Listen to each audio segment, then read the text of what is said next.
मेरे प्यारे छात्रों, कैसे आप लोग।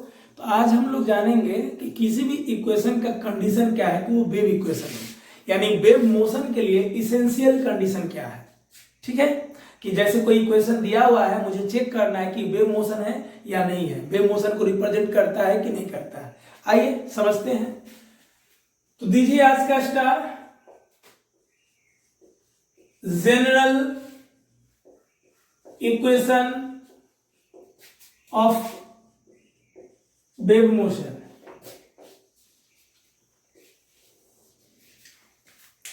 देखो बाबू, मान लो रस्सी का एक एंड, पिछला लेक्चर एकदम देख के रहिए, किसी भी सिर्फ वेव में ही नहीं, दुनिया के किसी भी चैप्टर में पहला लेक्चर अगर हो गया है तो उसको देख के रहिए, दूसरा में, है ना।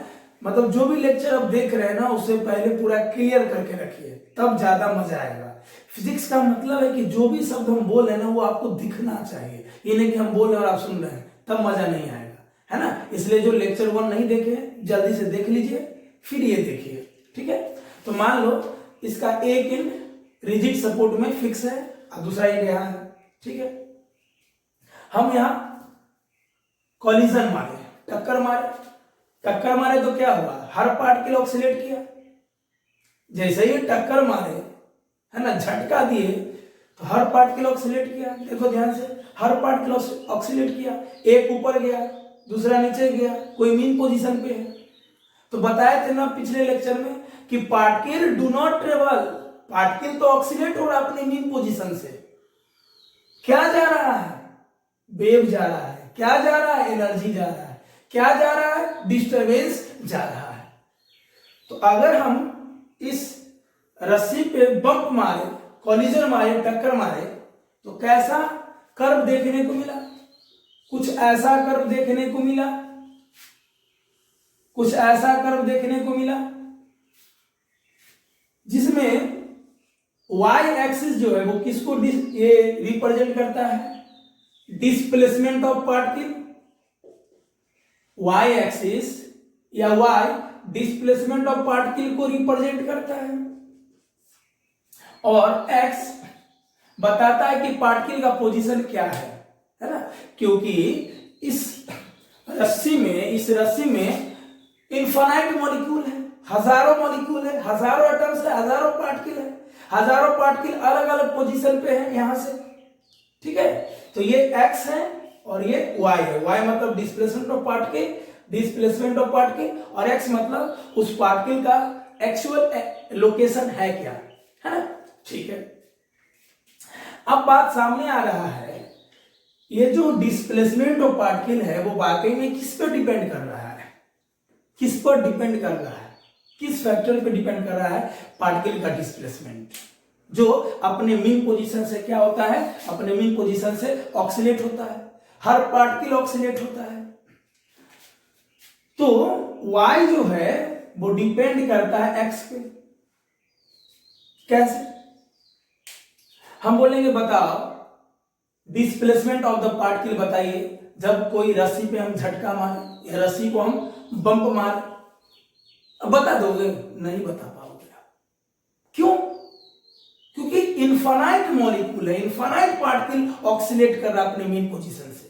कोई पार्टिकल ऊपर गया, कोई नीचे गया, कोई मीन पोजीशन पे है। मान लो कोई ऊपर गया, कोई मीन पोजीशन पे, कोई नीचे गया, कोई मीन पोजीशन पे, कोई ऊपर गया, कोई नीचे गया। हजारों पार्टिकल्स है जो अपने मीन पोजीशन से ऊपर नीचे या मीन पोजीशन पे रहते हैं। तो क्या बता दोगे कि एक्चुअल में उसका पोजीशन क्या है? नहीं बता पाओगे। लेकिन अगर हम ऐसा बोले कि x बराबर 5 सेंटीमीटर पे उस पार्टिकल का डिस्प्लेसमेंट बताओ, तब ये लैंग्वेज सही है। x बराबर 5 सेंटीमीटर पर उस पार्टिकल का डिस्प्लेसमेंट बताओ, तब ये हो सकता है कि हाँ, इस ओरिजिन से x बराबर 5 सेंटीमीटर पे हम ये पता कर लेंगे। तो क्या x बराबर 5 सेंटीमीटर में एक्चुअल पता चल जाएगा कि कहाँ है पार्टिकल? नहीं पता चलेगा। हो सकता है ऊपर गया, हो सकता है मीन पोजीशन पे रहे, हो सकता है नीचे गया। इसका मतलब है कि पार्टिकल का जो डिस्प्लेसमेंट हो रहा है, पार्टिकल अपने इक्विलिब्रियम पोजीशन से, नॉर्मल पोजीशन से, मीन पोजीशन से टू एंड फ्रो हो रहा है, ऊपर और नीचे जा रहा है, अप एंड डाउन कर रहा है। इसका मतलब है कि y एक और फैक्टर पे डिपेंड करता है, जो फैक्टर है टाइम का। टाइम के रिस्पेक्ट में डिस्प्लेसमेंट हो रहा है। उस रस्सी में इनफाइनाइट पार्टिकल तो है ही, हर पार्टिकल अपने मीन पोजीशन से अप एंड डाउन हो रहा है, एसएचएम मोशन कर रहा है, सिंपल हार्मोनिक मोशन कर रहा है। लेकिन किसके रिस्पेक्ट में वो अपने पोजीशन से ऊपर नीचे जा रहा है, या मीन पोजीशन पर ही है, टाइम के रिस्पेक्ट में। इसका मतलब हम बोल सकते हैं कि y displacement of particle function है किसका, पोजीशन और टाइम दोनों का। मतलब ये दो चीज पे डिपेंड करता है, पोजीशन पे भी और टाइम पे भी डिपेंड करता है। यानी जब भी कोई चीज बोलना पड़ेगा, y को x और t के रिस्पेक्ट में बोलना पड़ेगा। क्लियर? तो ये हो गया general equation of wave motion. हम बोल सकते हैं कि y फंक्शन है पोजीशन और टाइम का। तो क्या कोई भी इक्वेशन, कोई भी फंक्शन वेव होगा? कोई भी, जैसे हम y बराबर लिख दें 5x प्लस t3, तो क्या ये वेव इक्वेशन है, वेव मोशन को रिप्रेजेंट करेगा? क्या y बराबर हम लिख दें 6x t square plus x by T, तो क्या ये वेव मोशन को रिप्रेजेंट करेगा? क्या ये इक्वेशन बता पाएगा कि मैं वेव हूं, मैं वेव के प्रॉपर्टीज को फुलफिल करता हूं? बिल्कुल नहीं। कुछ ना कुछ कंडीशन आएगा, कुछ ना कुछ कंडीशन आएगा। वो कंडीशन क्या है? वो कंडीशन क्या है? Condition of wave motion, condition of wave motion वो है del two y by del T square बराबर c constant del two y by del x square. मतलब double differentiation of displacement with respect to time जब x constant हो। मतलब y का differentiation करेंगे t के रिस्पेक्ट में जब क्या कांस्टेंट हो, x कांस्टेंट हो। फिर y का डिफरेंशिएशन करेंगे, डबल डिफरेंशिएशन करेंगे x के रिस्पेक्ट में जब क्या कांस्टेंट हो, t कांस्टेंट हो। दरअसल ये पार्शियल डिफरेंशिएशन भी कहलाएगा। तो कोई भी इक्वेशन वेव मोशन, तो वेव मोशन को तभी रिप्रेजेंट करेगा जब इस इक्वेशन के, है ना, कंपैरिजन में आएगा। इस इक्वेशन से कंपैरिजन करेंगे, अगर कंपैरिजन हो गया तो सही है, नहीं तो नहीं है। ठीक है, तो समझ गए नहीं क्या है? Del two y by del T square बराबर c del two y by del x square. मतलब पार्शियल डिफरेंशिएशन ऑफ वाई किसके रिस्पेक्ट में, टी के रिस्पेक्ट में जब एक्स कांस्टेंट हो। फिर partial differentiation of y x के रिस्पेक्ट में जब टी कांस्टेंट हो, जहां सी क्या है, कांस्टेंट है। सी क्या है, कांस्टेंट है, और सी का वैल्यू 0 के बराबर नहीं होना चाहिए। सी नॉट इक्वल टू 0, ये कांस्टेंट 0 नहीं होना चाहिए, एक कंडीशन है। अब ध्यान से देखो कि क्या ये इक्वेशन से इसको मैच करें तो ऐसा संभव है? बिल्कुल संभव नहीं लग रहा है। ये एक इक्वेशन है, जरूरी नहीं कि इक्वेशन में x और t हो, इक्वेशन में x और t हो तो वो भी इक्वेशन होगा। आप इस इक्वेशन में t को 0 पुट करोगे, t अगर 0 होगा तो x बाई 0 क्या हो जाएगा, इंफिनिटी, यानी y अनडिफाइंड हो जाएगा।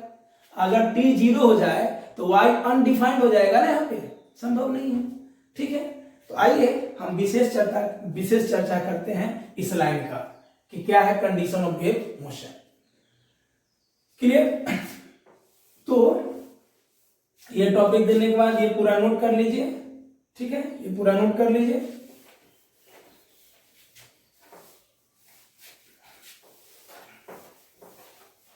तो y क्या है, डिपेंड करता है x और t पे। ठीक है, क्लियर है?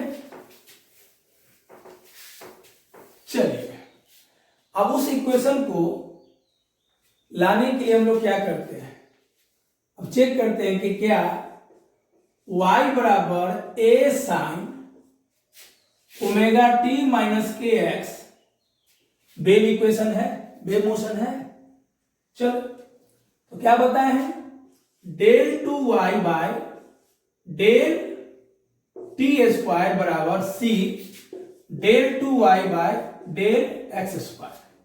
यानी y का डिफरेंशिएशन करेंगे टाइम के रिस्पेक्ट में 2 बार जब x कांस्टेंट होगा, फिर y का डिफरेंशिएशन x के रिस्पेक्ट में जब t कांस्टेंट होगा। अगर ऐसा आ गया तो सही है। चलिए करते हैं, क्या हो जाएगा, del y by del T एक कांस्टेंट है, ए रहने देंगे, मतलब मुझे चेक करना है कि ये इक्वेशन वेव इक्वेशन को रिप्रेजेंट करता है कि नहीं। तो एक कांस्टेंट है, ठीक है, रहने देंगे।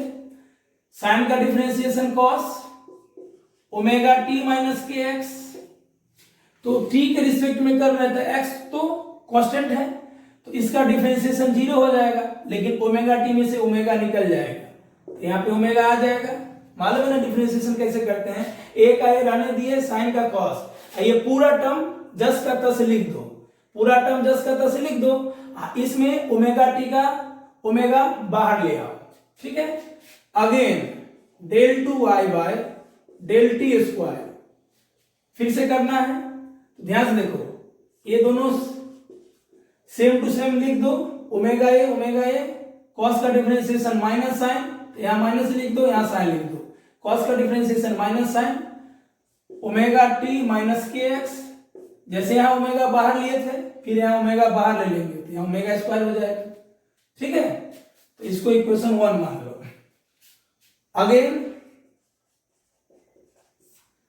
Del y by del x, अब इसी इक्वेशन को एक्स के रिस्पेक्ट में करो, तो ए का ए, साइन का डिफरेंशिएशन कॉस, अंदर में जो है वही रह जाएगा ओमेगा टी माइनस के एक्स। अब क्या करेंगे, जैसे ओमेगा बाहर लिए थे वैसे ही के बाहर लेंगे, तो के के साथ साइन है माइनस के, तो माइनस के बाहर ले लेंगे, समझ गए ना। ए का ए, साइन का कॉस, ये टर्म पूरा जस का तस लिख दो और अंदर में से के को बाहर निकाल दो, ठीक है। चलो फिर करते हैं इसको again, del two Y by del x square, तो माइनस के ए, कॉस का क्या हो जाएगा माइनस साइन, कॉस का क्या हो जाएगा माइनस साइन, और माइनस को यहां ले आओ तो ये क्या हो जाएगा प्लस, कॉस का minus sine, minus minus plus हो जाएगा, अंदर में ओमेगा टी माइनस के एक्स।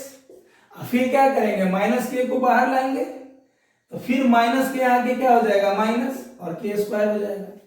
समझ गए डिफरेंशिएशन, क्लियर। चलो तो ये दो इक्वेशन हम लोग कर लिए। आप रिलेशन लाने के लिए हमको क्या करना होगा, वेव इक्वेशन के जैसा दिखाना होगा, तो क्या करो 1/2 करो, दोनों इक्वेशन को डिवाइड कर दो। डिवाइड क्यों करते हैं, जब भी चीजों में रिलेशन दर्शाना हो, कंपैरिजन करना हो, तो जब भी कंपैरिजन करना हो डिवाइड करो, ठीक है। चलो जल्दी से नोट करो, ओके। दोनों को डिवाइड करोगे तो क्या आएगा 1/2 del two Y by del T square by del two Y by del x square. इधर देखो इक्वेशन 1 और 2 में दोनों में है ना साइन ओमेगा टी माइनस के एक्स, और 2 में भी है साइन ओमेगा टी माइनस के एक्स, कट जाएगा, माइनस माइनस प्लस हो जाएगा, ऊपर क्या हो जाएगा, ऊपर में ओमेगा स्क्वायर, नीचे क्या हो जाएगा के स्क्वायर, ठीक है ना। यही ना आएगा, दोनों इक्वेशन को डिवाइड करो ये आएगा। चलो अब इसको लिख सकते हैं del two Y by del T square, ये पूरा टर्म इधर आके मल्टीप्लाई में हो जाएगा, omega square by k square into del two Y by del x square. अब ये है क्या, ये omega square by k square क्या है, ये है वेव स्पीड। ये क्या है बाबू, वेव स्पीड, जिसका नाम हम कांस्टेंट दिए थे, सी से लिखे थे। कहोगे कैसे, तो ओमेगा क्या होता है, पिछले क्लास में बताया था ना 2π/3, और के क्या होता है 2π/λ, भूल गया पिछला लेक्चर देखो, ओमेगा 2π/3, के 2π/λ, तो ओमेगा बाई के कितना बचेगा 2π/3, 2π/λ, 2π से 2π कट गया, ओमेगा बाई के क्या हो जाएगा λ/3, वेवलेंथ बाई टाइम पीरियड, मतलब डिस्टेंस बाई टाइम क्या हो जाएगा, wave speed, distance by time wave speed. बात आया समझ में? यानी ओमेगा बाई के भी को रिप्रेजेंट करेगा, तो इसके जगह भी लिख सकते हैं। क्लियर, बात समझ में आ गया ना? तो ओमेगा स्क्वायर बाई के, ओमेगा बाई के क्या हो जाएगा, बाकी में वेव स्पीड हो जाएगा। क्या हो जाएगा ये, वेव स्पीड। तो हम लोग लिख सकते हैं del two y by del T square बराबर ओके भी स्क्वायर, ओमेगा बाई के भी स्क्वायर है तो स्क्वायर, ठीक है, del two y by del x square. अब इसी को हम लोग किससे रिप्रेजेंट करते हैं, सी माने थे कांस्टेंट, और उसी कांस्टेंट को क्या बोलेंगे, वेव वेलोसिटी या वेव स्पीड। ठीक है, चलो नोट करो। तो कोई भी इक्वेशन दिया रहेगा दुनिया में कहीं भी, तो उस इक्वेशन को आप लोग क्या करोगे, एक बार टाइम के रिस्पेक्ट में डबल डिफरेंशिएट करोगे, फिर उसी इक्वेशन को एक्स के रिस्पेक्ट में डबल डिफरेंशिएट करोगे, दोनों को डिवाइड करोगे। अगर ये इक्वेशन के रूप में आ गया तो वेव का इक्वेशन है, नहीं तो नहीं है। क्लियर, बढ़िया से देख लीजिए, फिर खुद से बनाइए, खुद से डिफरेंशिएट कीजिए। ठीक है, चलिए आगे। अब देखो क्या है सब।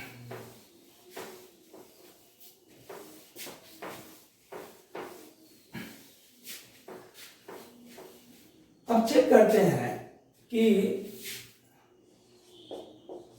y बराबर ए साइन, चलो ए कैपिटल लेते हैं, ए साइन ओमेगा टी, क्या ये एसएचएम है? एक और क्वेश्चन लेते हैं, y बराबर ए कॉस ओमेगा टी, यस, ये एसएचएम का इक्वेशन है, ये भी एसएचएम का इक्वेशन है। बाबू एसएचएम का लेक्चर याद करो कि कोई भी इक्वेशन को एसएचएम में दिखाने के लिए क्या करते थे, डबल डिफरेंशिएट करते थे, डबल डिफरेंशिएट करते थे। और डबल डिफरेंशिएट करने के बाद अगर इक्वेशन a बराबर माइनस ओमेगा स्क्वायर एक्स के रूप में आ गया तो वो एसएचएम है। अगर इसी को हम लोग डबल डिफरेंशिएट करें और इक्वेशन a बराबर माइनस ओमेगा स्क्वायर एक्स के रूप में आ गया तो ये एसएचएम का इक्वेशन है। तो ये तो बात सही है कि दोनों एसएचएम का इक्वेशन है। हमको चेक करना है कि क्या ये दोनों इक्वेशन एसएचएम के साथ साथ वेव को भी रिप्रेजेंट करता है। आइए सच सामने लाते हैं। चलो, del y by del t, a का ए, साइन का डिफरेंशिएशन कॉस, ओमेगा टी का ओमेगा टी, ओमेगा टी का ओमेगा हम बाहर लेंगे, सही है। फिर डबल करते हैं del two Y by del T square, चलो ओमेगा ए कॉस का माइनस साइन, माइनस यहां ले लो, कॉस का माइनस साइन, माइनस यहां ले लो, साइन ओमेगा टी, फिर ओमेगा बाहर ले लो। क्लियर, चलो ये हो गया y का डिफरेंशिएशन टाइम के रिस्पेक्ट में। अब y को x के रिस्पेक्ट में कीजिए, del y by del x। क्या इस इक्वेशन में x है? नहीं, ये इक्वेशन टाइम के रिस्पेक्ट में है। तो अगर y का डिफरेंशिएशन टाइम के रिस्पेक्ट में कर रहे हैं और इक्वेशन में वाकई में टाइम है तो कुछ ना कुछ आए, ठीक है। लेकिन अगर y का डिफरेंशिएशन x के रिस्पेक्ट में करेंगे तो x तो है नहीं, और x के रिस्पेक्ट में टाइम वाला ये पूरा टर्म क्या हो जाएगा, कांस्टेंट। कांस्टेंट का डिफरेंशिएशन क्या होता है, जीरो। तो अगर ये जीरो आ गया तो ये एसएचएम का इक्वेशन तो है, लेकिन ये वेव इक्वेशन नहीं है। क्यों, अभी बताते हैं। वेव इक्वेशन होने के लिए क्या होना चाहिए, del two y by del T square बराबर कांस्टेंट, या यहीं पे वेव स्पीड, वेव वेलोसिटी के रूप में v स्क्वायर लिख सकते हैं, del two y by del x square. आप ध्यान से देखो, ये मान लो LHS है, LHS का वैल्यू कुछ ना कुछ है, ओके। चलो इसका वैल्यू कुछ ना कुछ है, लेकिन इसका वैल्यू क्या हो गया, जीरो। आप बताओ क्या ये दोनों बराबर होगा? LHS का वैल्यू इतना हो और RHS जीरो हो तो दोनों बराबर होगा? कभी नहीं। तो ये इक्वेशन कभी वेव को रिप्रेजेंट नहीं करेगा। क्लियर, चलिए, यानी एसएचएम वेव नहीं हो सकता है। सिंपल हार्मोनिक मोशन, पार्टिकल का ऑक्सीलेशन है अपने मीन पोजीशन से to and fro, up and down, वो वेव नहीं है। आप देख सकते हो, है ना, यहां से नोट भी बन गया कि वो वेव नहीं है, एसएचएम वेव नहीं है, वो ऑल अबाउट पार्टिकल है। चलो इसको भी चेक कर लेते हैं। Del y by del t, a का ए, कॉस का डिफरेंशिएशन क्या होगा जल्दी बोलो, माइनस साइन, माइनस यहां ले लो, sine omega t, omega t का ओमेगा बाहर आएगा तो यहां पे हम लोग अरेंज कर ले, माइनस ओमेगा ए, कुछ ऐसा होगा differentiation, double differentiation, del two Y by del T square, minus omega a रहेगा ही, साइन का कॉस, ओमेगा टी का ओमेगा टी, और फिर ओमेगा बाहर लेंगे स्क्वायर होगा। चलो फिर इसी चीज को किसके रिस्पेक्ट में करते हैं, एक्स के रिस्पेक्ट में, क्या हो जाएगा 0, क्योंकि इक्वेशन तो टी के टर्म में और टी एक्स के रिस्पेक्ट में कांस्टेंट है तो पूरा डिफरेंशिएशन क्या हो जाएगा 0। तो अब बताओ क्या ये फुलफिल करेगा जो वेव इक्वेशन है, आरएच एलएचएस का वैल्यू कुछ ना कुछ होगा, आरएचएस 0 हो जाएगा, नहीं होगा वेव इक्वेशन में, है ना। अरे वेव को भूल गया, del two i by del T square बराबर वी स्क्वायर, मतलब वेव स्पीड का स्क्वायर या वेव वेलोसिटी का स्क्वायर, या यहीं पे हम कांस्टेंट लेते हैं del two i by del x square, इसका वैल्यू है, ठीक है, ये तो कांस्टेंट ही है, इसका वैल्यू क्या हो गया जी, बताओ एलएचएस आरएचएस के बराबर होगा नहीं, तो ये क्या हो जाएगा, वेव इक्वेशन नहीं है, एसएचएम है, वेव नहीं है, तो ऐसे चेक कर लोगे, ठीक है। चलो चले आगे, क्लियर है, अच्छे से नोट बनाओ।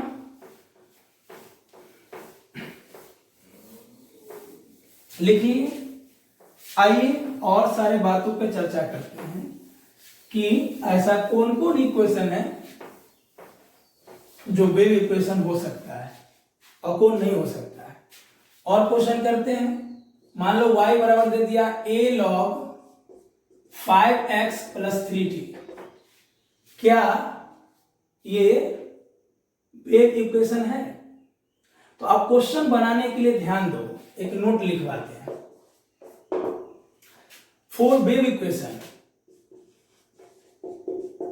कंडीशन फॉर वेव इक्वेशन,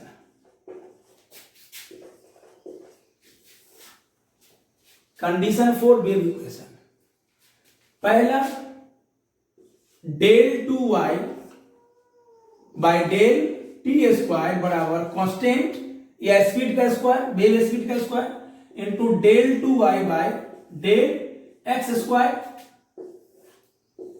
इसको डिफरेंशिएट करेंगे, डबल डिफरेंशिएट, एक बार एक्स में एक बार टी में, अगर इस इक्वेशन से कंपेयर हो गया तो वेव इक्वेशन है, ठीक है। अब एक बात सामने आ रहा है कि यार हमेशा डिफरेंशिएशन करेंगे, मान लो लंबा लंबा इक्वेशन दे दिया तो लंबा पड़ रहा है ना, तो इस नोट को क्या करते हैं ना, ताबड़तोड़ इंपोर्टेंट बना देते हैं कि अब हमेशा डिफरेंशिएशन करना नहीं है, समय बचाना है। मान लो बोर्ड है, बोर्ड एग्जाम में ना डिटेल से बनाएंगे, ऑब्जेक्टिव एग्जाम में क्या करेंगे, वो ऑब्जेक्टिव एग्जाम चाहे कंपटीशन का हो या बोर्ड का हो, तो डबल डिफरेंशिएशन हम नहीं करेंगे, अब बचेंगे इससे, कैसे बचेंगे।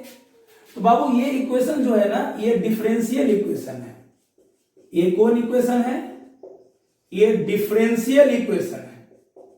आप लोग 12th के मैथमेटिक्स में पढ़ोगे, मैथ वाले से पढ़ाएंगे, तो ये डिफरेंशियल इक्वेशन है। और डिफरेंशियल इक्वेशन को जब हम लोग सॉल्व करते हैं आफ्टर सॉल्विंग, है ना, यहां पे जरूरी नहीं है,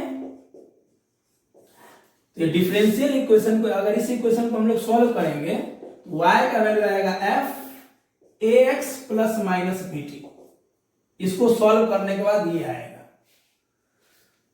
तो कोई भी इक्वेशन को, मतलब कंडीशन फॉर वेव इक्वेशन या वेव मोशन, इसको इससे कंपैरिजन करेंगे। चलो अगर आप ये ज्यादा लंबा हो रहा है तो क्या करेंगे, ये डिफरेंशियल इक्वेशन है, इसको सॉल्व करने के बाद y का वैल्यू ये होना चाहिए। यानी अगर आप कोई भी इक्वेशन इस टर्म में हो, कोई भी इक्वेशन इस टर्म में हो, y बराबर f ax plus minus bt, okay, यानी प्लस और माइनस में से कोई एक हो।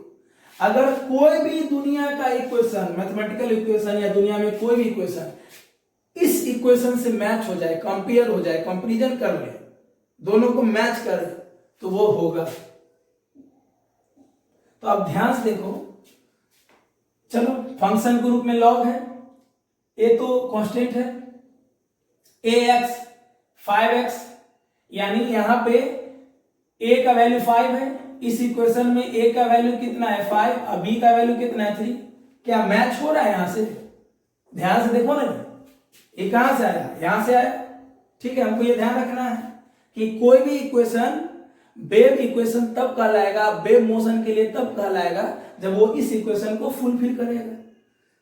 y बराबर f ax plus minus b t. चलो, तो फंक्शन ग्रुप में लॉग है, ax 5x मिल गया, bt मिल गया, यानी a ग्रुप में 5 b ग्रुप में 3 है। चलो मैच हो गया। अगर इससे मैच हो गया तो इससे भी मैच हो गया। जो इक्वेशन इससे मैच हो जाएगा इससे भी मैच हो जाएगा। क्लियर? तो ये वेव इक्वेशन हो सकता है। ठीक है, लेकिन एक कंडीशन और है। ठीक है ना, ये भी ध्यान रखना है, ये भी ध्यान रखना है। एक कंडीशन और इस नोट का कि y depends on, y defines for all value of x and t। यानी y डिफाइन होगा हर वैल्यू x और t के लिए।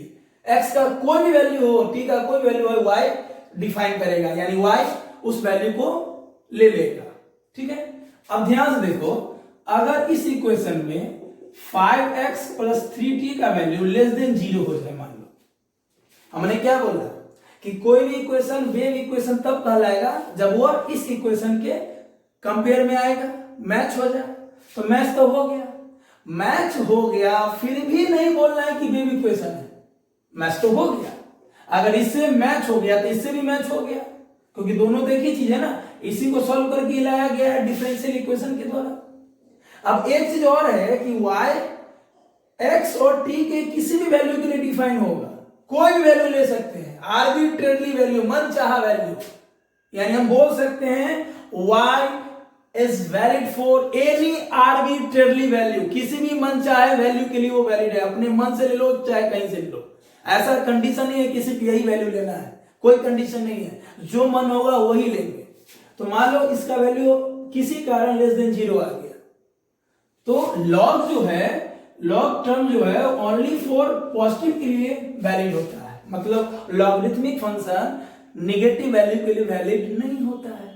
तो अगर ये वैल्यू लेस देन 0 हो जाएगा तो ये इक्वेशन वेव इक्वेशन नहीं होगा, it is not wave motion या वेव इक्वेशन। क्यों? सिंपल, हम क्या बोले हैं कि y किसी भी वैल्यू के लिए वैलिड है, x और t के लिए। हम तो कोई वैल्यू ले रहे हैं कि अगर ऐसा कुछ आ जाए कि ये वैल्यू निगेटिव हो जाए, तो लॉग का वैल्यू निगेटिव वैलिड नहीं होता है। लॉग हमेशा पॉजिटिव वैल्यू को शो करता है, लॉग हमेशा पॉजिटिव वैल्यू को शो करता है, निगेटिव को शो नहीं करता है। तो वैलिड हुआ नहीं, क्योंकि y निगेटिव वैल्यू को यहाँ पे वैलिड किया नहीं, इसका मतलब ये वेव इक्वेशन नहीं होगा। क्लियर है? इसको नोट करो और क्वेश्चन करते हैं। चले, समझ में आ रहा है? अच्छे से एकदम ध्यान देना है। चलो नेक्स्ट और क्वेश्चन करते हैं, कॉन्फिडेंस आएगा।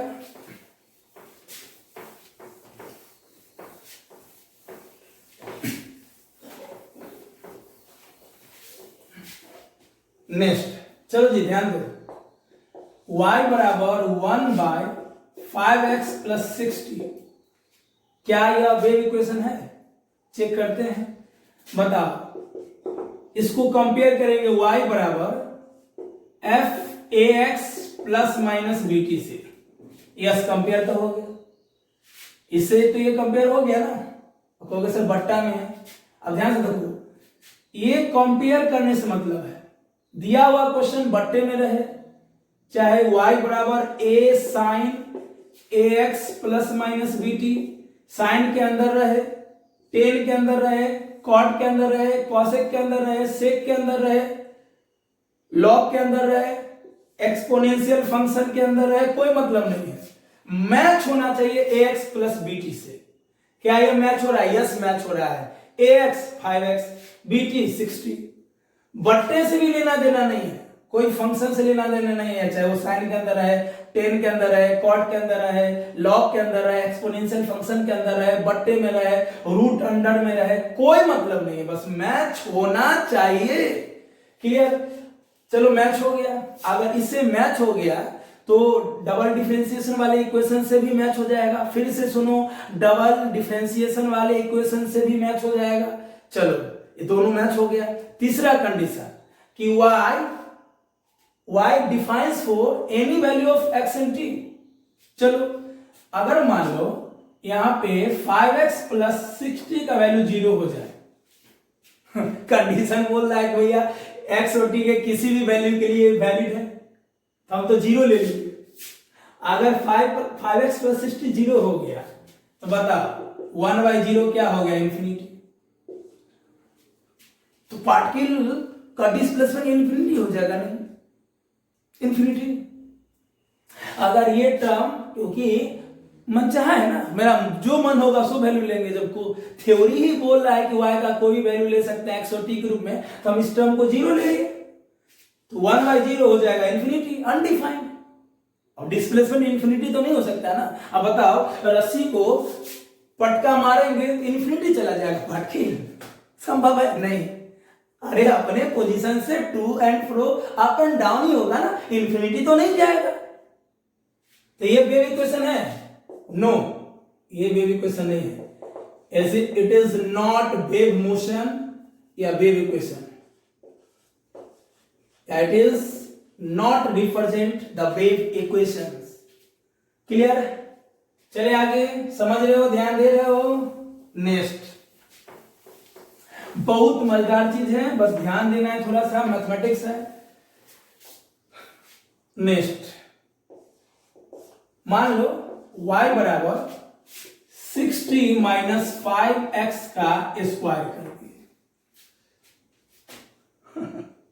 कहोगे सर मिल गया function ax plus minus b t. कहोगे सर नहीं मिला, आप बी टी पहले लिख दिए। भाग बेवकूफ, भागो तुम। ये पहले रहे चाहे ये पहले रहे, कोई दिक्कत नहीं है। इस फॉर्म में है, यस इस फॉर्म में है। स्क्वायर लग जाए, रूट अंडर में हो, कुछ भी हो, कोई मतलब नहीं है। इससे मैच हो गया ना, ठीक है ना। B t ax okay. हम बोलेंगे b का वैल्यू बताओ तो 6, a का वैल्यू बताओ तो 5। क्या इससे मैच हो गया? यस, इससे मैच हो गया, तो इससे भी मैच हो जाएगा। del 2y by del t square बराबर कोई भी कांस्टेंट, उस कांस्टेंट के रूप में क्या आता है? वेव स्पीड का स्क्वायर, वेव वेलोसिटी का square, del 2y by del x square. इससे मैच, लेकिन क्या y, t और x के किसी भी वैल्यू के लिए यहाँ पे वैलिड होगा? तो हम देखते हैं क्या संभव है। मान लो इसका वैल्यू हम ले लेते हैं इंफिनिटी, तो इंफिनिटी का स्क्वायर इंफिनिटी, देखो y इंफिनिटी आ गया। y किसी भी वैल्यू के लिए आर्बिट्रेरली मन चाहा, मेरा जो मन होगा लेंगे। हाँ 0 के लिए वैलिड है। अगर ये 60 माइनस 5x का वैल्यू हम 0 ले लिए तो 0 का स्क्वायर 0 संभव है। लेकिन अगर हम ये इंफिनिटी ले लिए, क्योंकि थ्योरी में खुद बोला जा रहा है कि y का कोई वैल्यू आप ले सकते हैं, तो हम 60 माइनस 5x क्या ले लिए? इंफिनिटी, स्क्वायर इंफिनिटी आ गया। संभव नहीं है, पार्टिकल का डिस्प्लेसमेंट इंफिनिटी संभव नहीं है। कितना भी अगर हनुमान जी के दम से भी मारेंगे तो पार्टिकल इंफिनिटी नहीं जाएगा।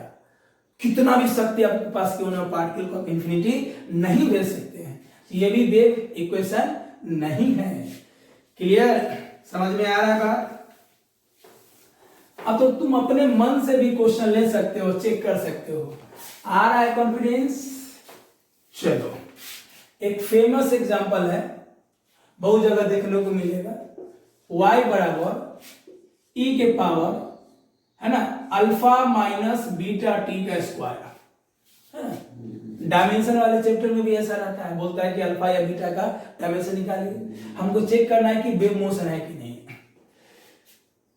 चलो चेक करते हैं। y डिफाइन करता है x और t के किसी वैल्यू के लिए, है ना। यहां पे x ले लो ना, ठीक है। चलो हम x माइनस बीटा टी का वैल्यू 0 ले लेते हैं, ठीक है। तो जब x माइनस टी का केस 1 कर लेते हैं, केस 1 इतना 0 पुट करो तो क्या हो जाएगा? y बराबर e माइनस 0 का स्क्वायर, 0 का स्क्वायर 0, ठीक है। तो y बराबर e माइनस 0 मतलब 0 1, y 1 आ गया। सही है ना। ये पूरा जीरो ले लिए, अपने मन से लेना है वैल्यू, कुछ भी ले सकते हो। तो ये जीरो ले लिए, तो जीरो का स्क्वायर जीरो, माइनस जीरो मतलब जीरो, ई जीरो मतलब 1। चलो ये y का वैल्यू 1 संभव है। केस 2,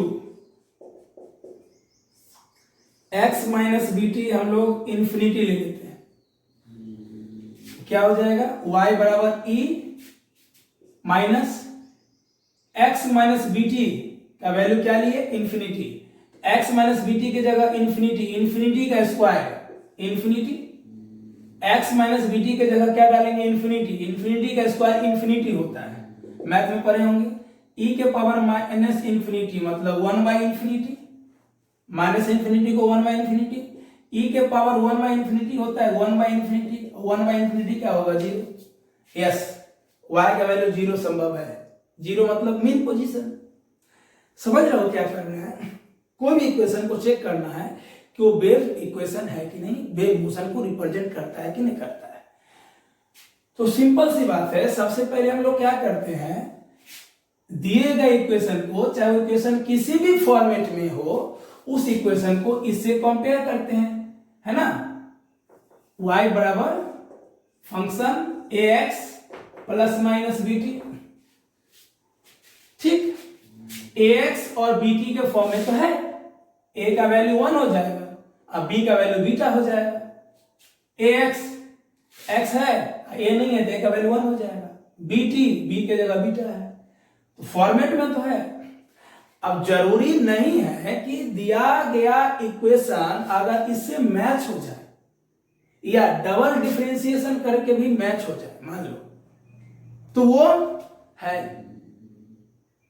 वो वेव इक्वेशन नहीं है जब तक कि y x और t के किसी वैल्यू के लिए वैलिड ना हो। इसे तो कंपेयर हो गया, अब हम क्या करते हैं, कोई वैल्यू लेते हैं, तो ये जीरो लिए तो y 1 आया, सही है, वैलिड है। इंफिनिटी लिए y 0 आया, वैलिड है। अब एक और काम करते हैं, केस 3 में क्या करते हैं, x माइनस बी टी क्या लेते हैं, माइनस इंफिनिटी लेके देखते हैं। चलो तो y क्या हो जाएगा, इसके जगह माइनस इंफिनिटी, तो माइनस इंफिनिटी का स्क्वायर, इंफिनिटी का स्क्वायर, अरे माइनस 2 का स्क्वायर क्या होता है, 4 ही ना होता है, तो माइनस इंफिनिटी का स्क्वायर मतलब इंफिनिटी का स्क्वायर, ठीक है, इंफिनिटी का स्क्वायर मतलब इंफिनिटी, तो माइनस इंफिनिटी, माइनस ही लगा रहेगा, माइनस इंफिनिटी का स्क्वायर, इंफिनिटी का स्क्वायर, इंफिनिटी का स्क्वायर, इंफिनिटी, ठीक है, तो ये पूरा इंफिनिटी हो जाएगा, minus infinity 1 by infinity, e के पावर 1 बाई इंफिनिटी मतलब 1 बाई इंफिनिटी, जीरो। यस, संभव है ये, y x और t के किसी भी वैल्यू के लिए सही वैल्यू दे रहा है, मतलब y का सही वैल्यू मिल रहा है, कहीं y का इंफिनिटी नहीं मिल रहा है। Yes, it is wave equation, ये वेव इक्वेशन, समझ गए। चलो और क्वेश्चन लेते हैं।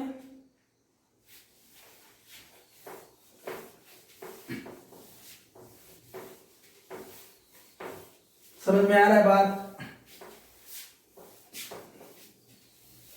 थोड़ा सा मैथमेटिक्स है, ध्यान देना है। नेक्स्ट क्वेश्चन, मान लो y बराबर समथिंग, ठीक है, ax प्लस बी टी, कहोगे सर ये फॉर्म में तो रहता ही है, क्वेश्चन अलग फॉर्म दीजिए, तो ले लो ना, alpha x plus beta T plus 10, क्या यह इक्वेशन वेव को शो करता है। क्या करोगे, सबसे पहले क्या करते हो, y बराबर f ax plus minus b t से मैच करोगे, मैच हो रहा है, yes, ax plus minus b t, alpha x b t, ax alpha x से बी टी बीटा टी से कंपेयर हो रहा है, मतलब सही है, ये वेव इक्वेशन हो सकता है, ठीक है।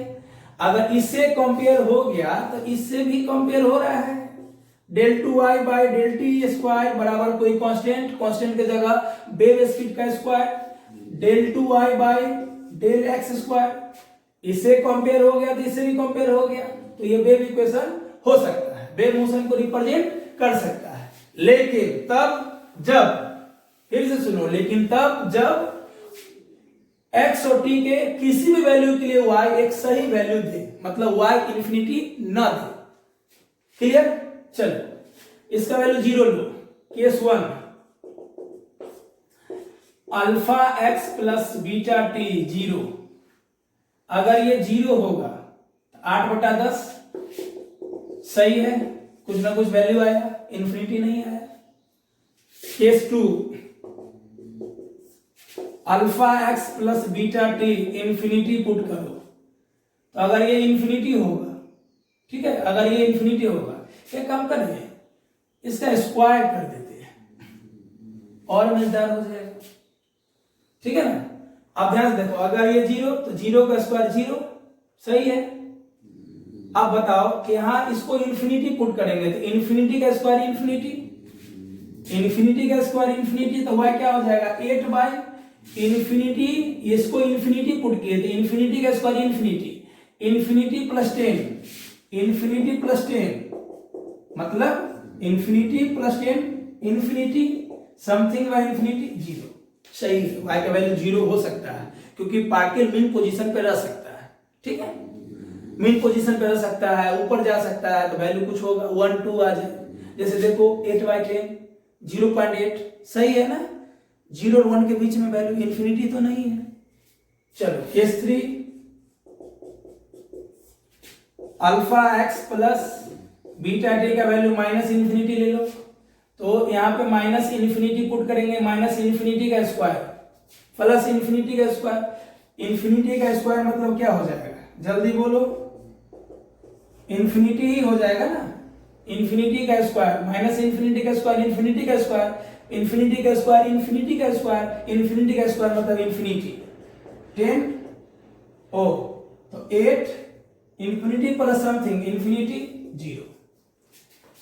यस, हर कंडीशन में y का एक अच्छा वैल्यू मिल रहा है जो हम लोग दिखा सकते हैं, इस डायग्राम पे भी दिखा सकते हैं।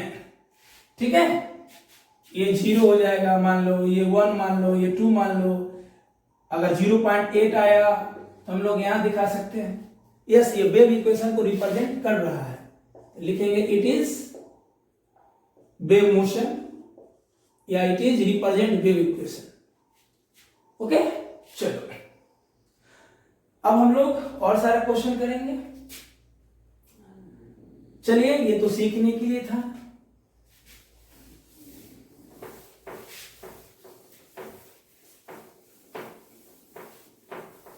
क्लियर है? मजा आ रहा है? चलो नेक्स्ट देखो,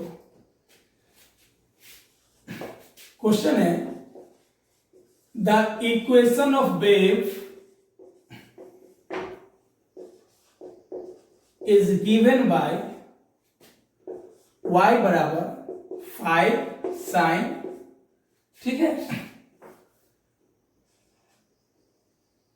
4t माइनस 0.02x। ठीक है, फाइंड, पहला है वेवलेंथ निकालिए,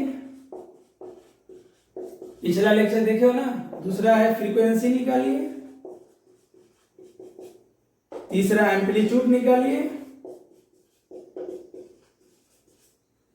और चौथा है वेव स्पीड या वेव वेलोसिटी निकालिए। वेव स्पीड भी लिख देगा, कहीं कहीं वेव वेलोसिटी भी लिख देगा। तो हम लोग अभी डायरेक्शन का भी बात करेंगे, तब वेव वेलोसिटी लिखेंगे, अभी मैग्नीट्यूड का बात करते हैं।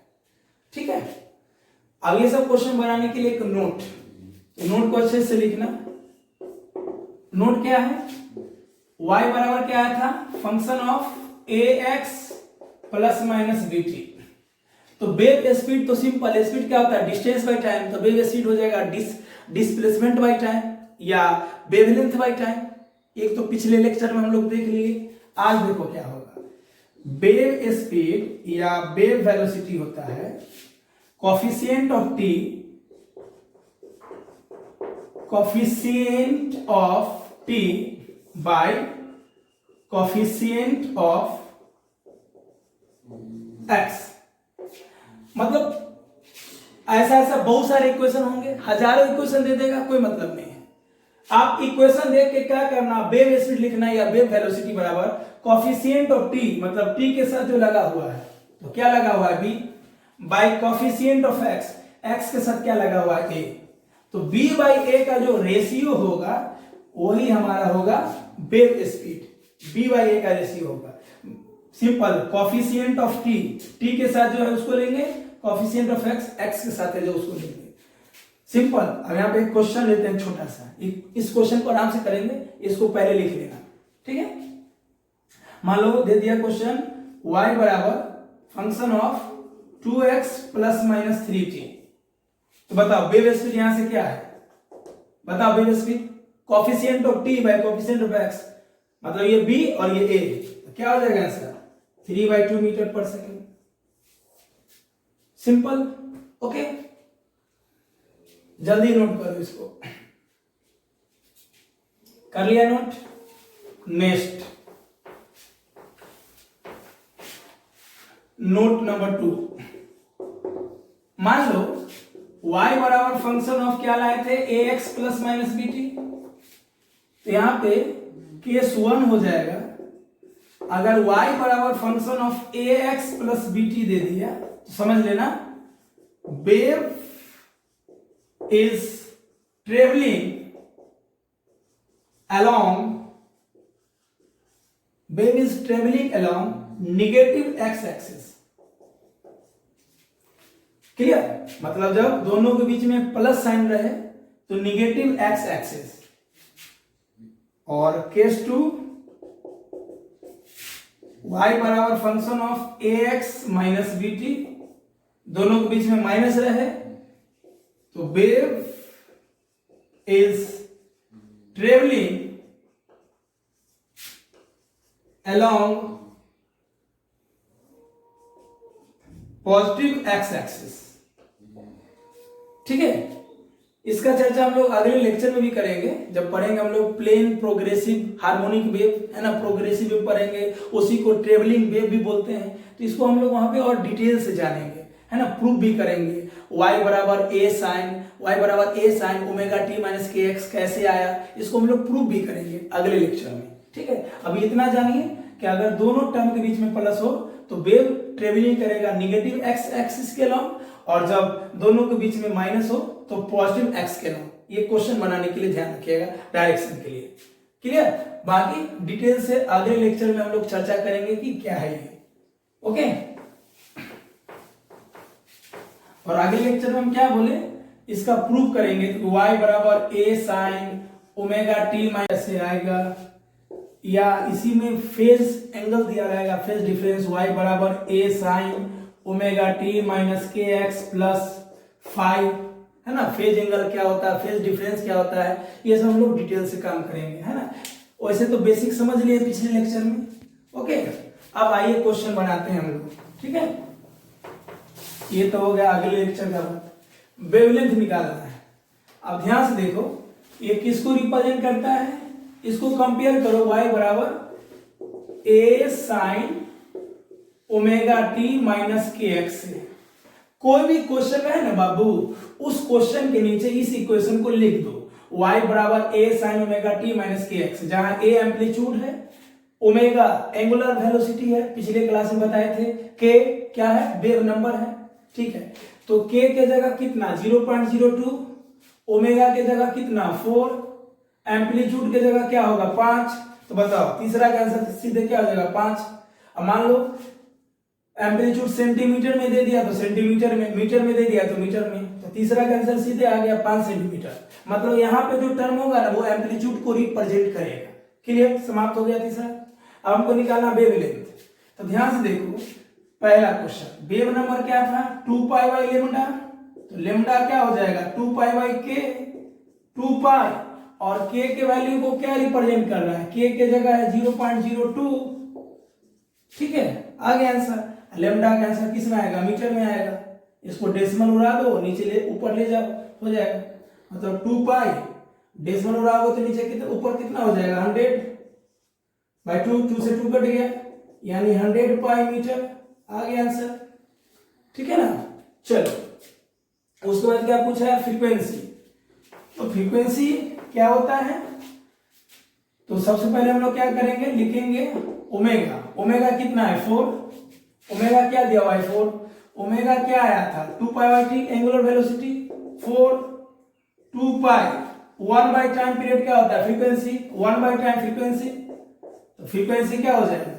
4 बाई 2 पाई। फ्रीक्वेंसी को किस में मापते हैं? सेकेंड इनवर्स या हर्ट्ज में मापते हैं। क्लियर? आ गया आंसर। अब वेव स्पीड निकालना है, देख के बताओ वेव स्पीड क्या होगा। सिंपल बताओ, वेव स्पीड क्या है? Coefficient of T bye coefficient of x यानी बी बाई ए। तो वेव स्पीड यहाँ पे हो जाएगा 4 कोफिशिएंट ऑफ टी। टी का कोफिशिएंट कौन है? कोफिशिएंट मतलब गुणक, टी के सामने वाला 4 bye coefficient of x, x के सामने वाला 0.02। डेसिमल लगाओगे 400 यानी 200। अगर सब कुछ मीटर में है तो मीटर पर सेकेंड हो जाएगा। बिल्कुल आसान रहेगा, अगर थ्योरी पूरा क्लियर है तो बन जाएगा। इसी पे और क्वेश्चन करते हैं जल्दी से।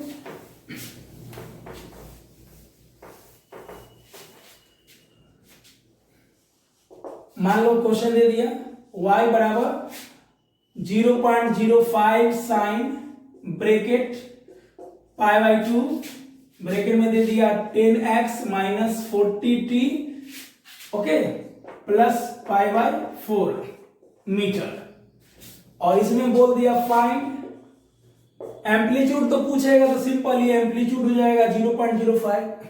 पहला मान लो वेवलेंथ पूछा है, तो वेवलेंथ के लिए क्या करेंगे? लेमडा बराबर 2 पाई बाई के, क्योंकि के बराबर 2 पाई बाई लेमडा, तो लेमडा 2 पाई बाई के 2 पाई। अब इसमें के क्या है तो ध्यान से देखो क्या करेंगे, इस पाई बाई 2 को इससे मल्टीप्लाई करो। अब हमारा इक्वेशन क्या हो जाएगा? y बराबर 0.05 साइन, है ना, पाई बाई 2 को अंदर ले जाओ तो क्या हो जाएगा? 5 पाई x। पाई बाई 2 को इससे मल्टीप्लाई करेंगे तो क्या हो जाएगा? 5 पाई x माइनस पाई बाई 2 को इससे मल्टीप्लाई करो तो क्या हो जाएगा? 20 पाई t प्लस पाई बाई 4। ऐसा इक्वेशन आएगा। अब बताओ ये क्या है? ये के और ये क्या है? ओमेगा। टी के सामने वाला ओमेगा है ना, और एक्स के सामने वाला के। सिंपल। इसी को बी भी बोलते हैं, है ना, के एक्स माइनस बी टी। ठीक है, चलो बात समझ में आ रहा है ना? मतलब जैसे फंक्शन बराबर होता है ना, y बराबर function a x plus minus b t, उसी प्रकार अगर कभी कभी ये ओमेगा और बी दोनों एक ही चीज है। ओके चलो, ओमेगा भी बोलिए बी भी बोलिए, मतलब वही है। जैसे ए बोलिए के बोलिए, ए मतलब के, बी मतलब ओमेगा। समझ में आ गया? तो ध्यान से देखो, के का वैल्यू क्या है? 5 पाई, तो के की जगह क्या रख देंगे? 5 पाई। कट गया, आंसर क्या हो जाएगा? 2/5 मीटर। मान लो इसी में पूछता वेलोसिटी, तो क्या होता है? Coefficient of T. टी का कोफिशिएंट क्या है? 20 पाई, और कोफिशिएंट ऑफ एक्स, एक्स का कोफिशिएंट क्या है? 5 पाई। कट गया, कितना आया? 4 मीटर पर सेकेंड, है ना। अब ये बी रहे या ओमेगा रहे कोई मतलब नहीं है। टी का कोफिशिएंट मतलब टी का गुना, टी का गुना ग्रुप में क्या है? 20 पाई बाई एक्स का गुना 5 पाई आ गया। मान लो इसी में फ्रीक्वेंसी पूछता, फ्रीक्वेंसी एफ क्या होगा? तो फ्रीक्वेंसी के लिए मुझे क्या निकालना पड़ेगा? ओमेगा। तो ओमेगा को कौन रिप्रेजेंट कर रहा है? 20 पाई। ठीक है, ओमेगा 20 पाई, तो ओमेगा की जगह क्या लिख देंगे? 2 pi by T. Okay, 2 pi by T. 1 by T क्या होता है? फ्रीक्वेंसी। ठीक है, ओमेगा की जगह 2 pi by T, 2 pi by T, 1 by T frequency, 1 by T frequency, 2 पाई इधर भट्टी में आ जाएगा, 20 पाई बाई 2 पाई। समझ रहे हो ना? 10 हर्ट्ज। सिंपल आ गया। अरे सिंपल, ओमेगा के बराबर कर दो, ओमेगा की जगह 2 पाई बाई टी लिख दो, 1 बाई टी हो जाएगा फ्रीक्वेंसी, और 2 पाई को यहां ले आओ। क्लियर? समझ में आ रहा है बात? नेक्स्ट बन जाएगा, कोई बहुत बड़ी बात नहीं है। ठीक है, आप कुछ क्वेश्चन दे रहे हैं जो तुम घर पे बनाओगे। सब में एक ही काम करना है, फाइंड एंगुलर या फ्रीक्वेंसी निकाल लेना, wavelength and wave speed. Given equation में क्या निकालना है? Frequency, wavelength and wave speed. अब वो इक्वेशन है y बराबर 8 साइन, है ना, पाई ब्रैकेट में t/10 माइनस x/,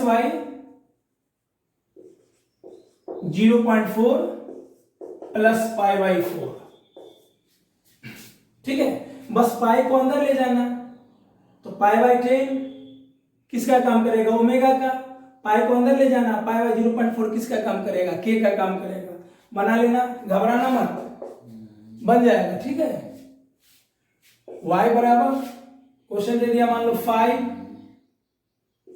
साइन, ठीक है, 2 पाई, अंदर में दे दिया t/10, ठीक है, माइनस x/40। 2 पाई को अंदर ले जाना, तो ये हो जाएगा 2 पाई t/10, तो 2 पाई/10 ओमेगा का काम करेगा, और 2 पाई को यहां ले आना, 2 पाई/40 k का काम करेगा, है ना। अब क्या बोले थे, जो ओमेगा है वही b को रिप्रेजेंट करता है, जो k है वही x को रिप्रेजेंट करता है, एक ही चीज है। अगले लेक्चर में डिटेल से काम करेंगे, बन जाएगा। चलो बना लेना। तीसरा, y बराबर 0.02 साइन 500t माइनस 3x, सब में निकालना है फ्रीक्वेंसी, वेवलेंथ और वेव स्पीड, बन जाएगा। चलो ये सब बना लेना। इसके बाद एक स्पेशल क्वेश्चन हम लोग करते हैं।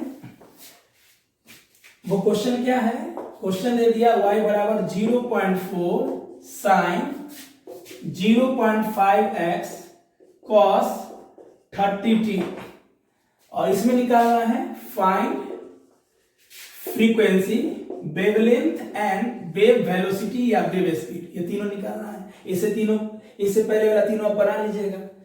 आइए, क्या रिप्रेजेंट होता है, एम्पलीट्यूड।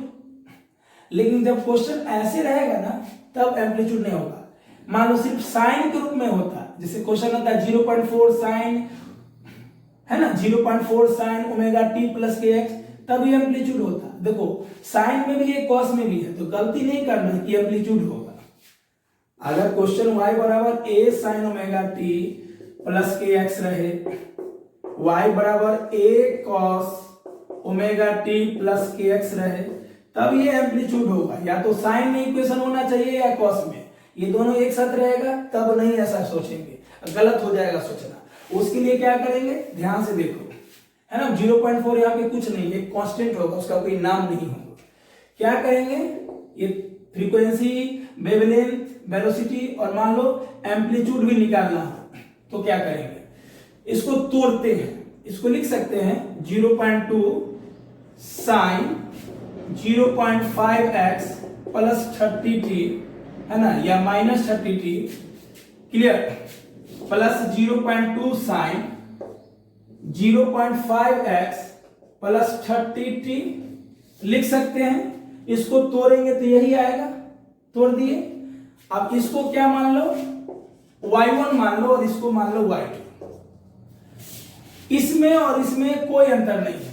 कहने का मतलब यह हुआ बच्चों कि जब भी अजीब टाइप का इक्वेशन दे देगा, तो वहां पे थोड़ा आपको मैथमेटिक्स ध्यान देना पड़ेगा। मैथमेटिक्स पे उसको इस प्रकार लिख दे कि इस इक्वेशन और इसमें कोई अंतर नहीं है।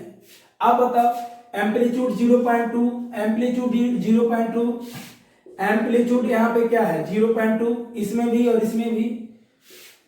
एंगुलर वेलोसिटी या एंगुलर फ्रीक्वेंसी, एंगुलर वेलोसिटी और एंगुलर फ्रीक्वेंसी एक ही चीज होता है। ओमेगा देखो ध्यान से, टी के सामने वाला बी बोलो या ओमेगा बोलो 30, ठीक है, के एक्स के सामने वाला यानी एक्स के बगल वाला ए या के 0.5। आगे एम्पलीट्यूड, एंगुलर वेलोसिटी, के वेव नंबर, हमें निकालना क्या क्या है, ध्यान से देखो। फ्रीक्वेंसी, तो ओमेगा कितना है 30, ओमेगा के जगह 2π/t बराबर 30, 1/t क्या होता है फ्रीक्वेंसी, 1/t फ्रीक्वेंसी, 2π को इधर ले आओ, 30/2π हर्ट्ज, ये फ्रीक्वेंसी हो जाएगा।